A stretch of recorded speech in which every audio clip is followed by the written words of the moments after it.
Hey everyone and welcome to the channel. My name is Ash and today I'm going to be doing a review of 200 Ways on Xbox.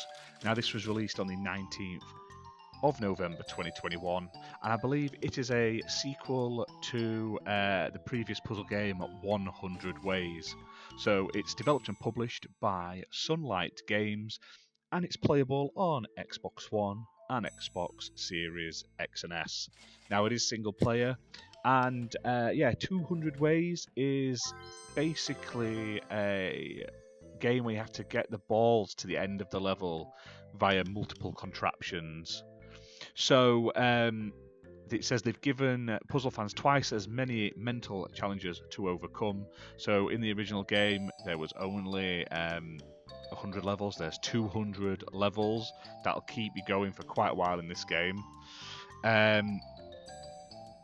In this game, there are 40 plus tools that can make it easier to guide each ball or more difficult to the end. So as you can see, this is me like placing speed boost, you get bounce pads, you get all sorts of different things to help you get around the traps and the pitfalls, etc.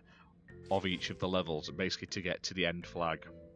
Now, in this game, that you can have up to 3 balls on each level, and there's up to sort of 3 levels, 3 layers per level as well, sort of how in-depth it can go.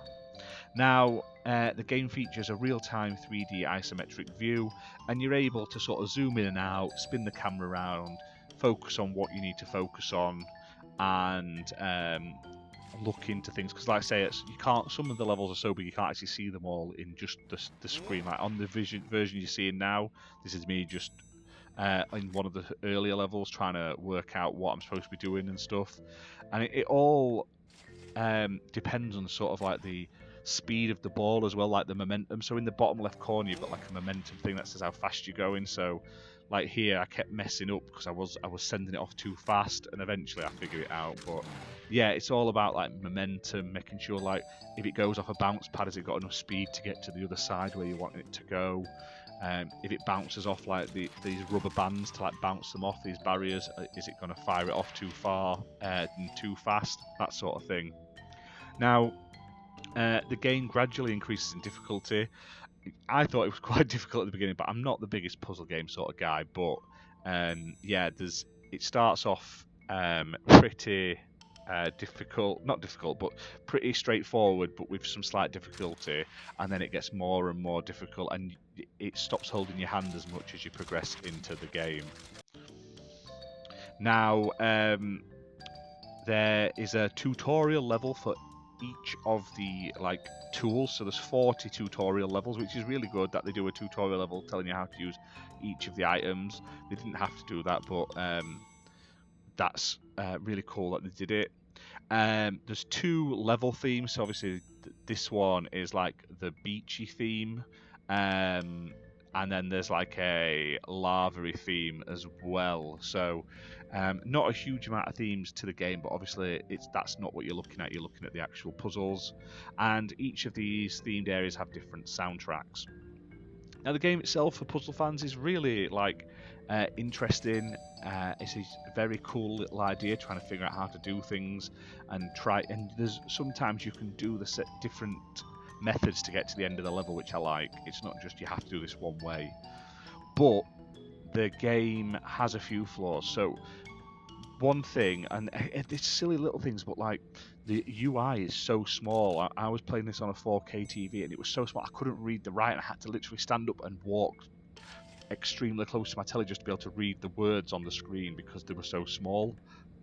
And same at the end, and it's like the same as every level. I just couldn't really tell what I was doing, which isn't ideal. It kind of reminded me of playing Dead Rising 1 when it had the little text on the bottom when you got a message and you couldn't actually bloody read what it said. But like I say, it's not the actual gameplay itself that suffers here. It's just the quality of life things, really. And then the other thing I would say that is annoying is selecting the tools going round can sometimes be a bit iffy, and placing them, trying to get them in the right place. Sometimes it just doesn't want to go where you're telling it to go, and I'm not sure why. But like I say, if you can get past those little niggles, you've got so much content in this game. Like I say, there's 200 levels. There's hours and hours and hours of content. It will take you a long time to get through them, unless you are like crazy smart and you do it first time every time. But like I say, after about the first 10 levels, I was at least having to try multiple times minimum per level.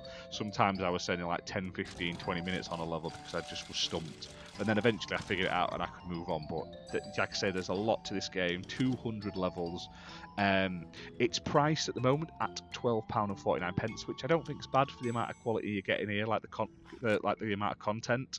Or if you haven't got the original game, you can pick up 200 ways and 100 ways in a bundle for £16.74. So for the extra like sort of £4, I would highly recommend that if you don't own the original, because you're getting literally 300 puzzle levels, 2 full games, and like I say, it's only sort of £4 more, 20-30p more, £4.30 more than the second game on its own.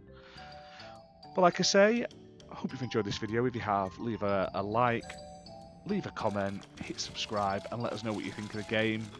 I personally really enjoyed it. I'd give it a solid sort of 7 out of 10. The letdown to it, like I say, is more the UI and the sort of little control niggles that otherwise ruin a sort of solid platforming game for like, and I feel like it's something that can easily be swapped out. Like I say, making the text on the screen bigger could easily be patched in at a later date, and that would alleviate a whole host of the problems basically. But like I say, if these are your sort of games, check it out. It's out right now on the Xbox Store, developed and published by Sunlight Games, who did provide us with a copy for this review, so big thank you to them for that. And that's it for this video. We'll see you soon for more reviews and gaming content. Bye for now.